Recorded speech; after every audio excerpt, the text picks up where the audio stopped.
जीवन में 3 अवस्थाएं होती हैं जो हमारे लिए यदि हम समझें तो जीवन व्यवस्थित बन जाता है। हमारे जीवन में 4 चांद लगा सकती हैं और हमारा जीवन बहुत ही सुंदर बना सकती है।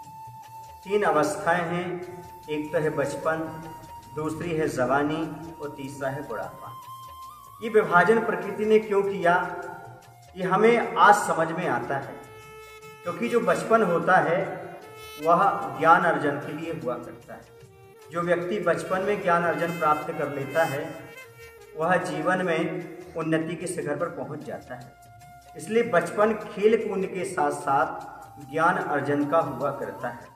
इस समय यदि व्यक्ति चूक जाता है तो जीवन भर पछताता है। तो किसी ने कहा है, जो बचपन में पसीना नहीं बहाता उसे बुढ़ापे में आंसू बहाना पड़ता। इसलिए बचपन में ज्ञान अर्जन अवश्य करना चाहिए। बचपन ज्ञान अर्जन के लिए मिला हुआ होता है। दूसरी अवस्था है जवानी की। जवानी यदि ग्रस्त जीवन की है तो धन अर्जन का है। हमेशा धन कमाइएगा और यदि आप धर्म ध्यान की ओर बढ़ रहे हैं तो संयम को धारण करिएगा।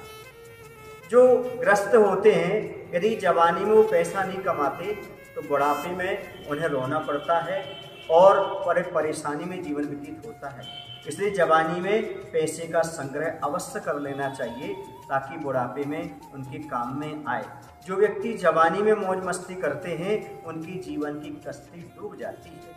इसलिए जवानी का अवसर मिला है, आपके हाथ पैर सुरक्षित हैं, आपके शरीर में क्षमता है।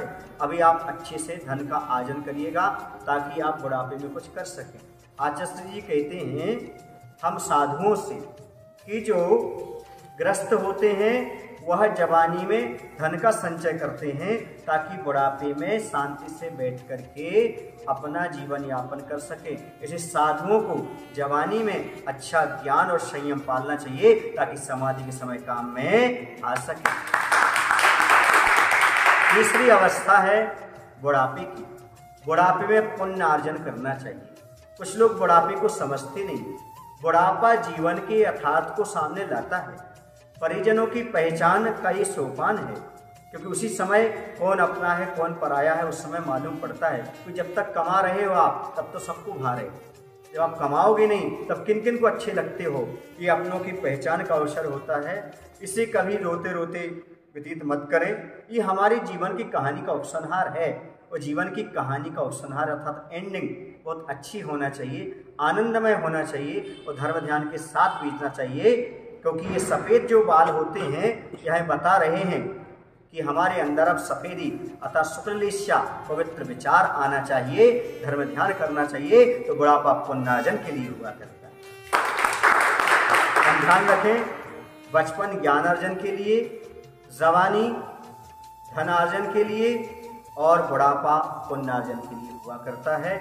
जो ग्रस्त इन तीनों अवस्थाओं के महत्व को समझता है वह अपने जीवन में हमेशा आनंदित रहता है और जीवन का उपसंहार भगवान का नाम लेते ही कर लेता है। बोले महादेव भगवान की जय। आशीर्वाद विद्यासागर जी।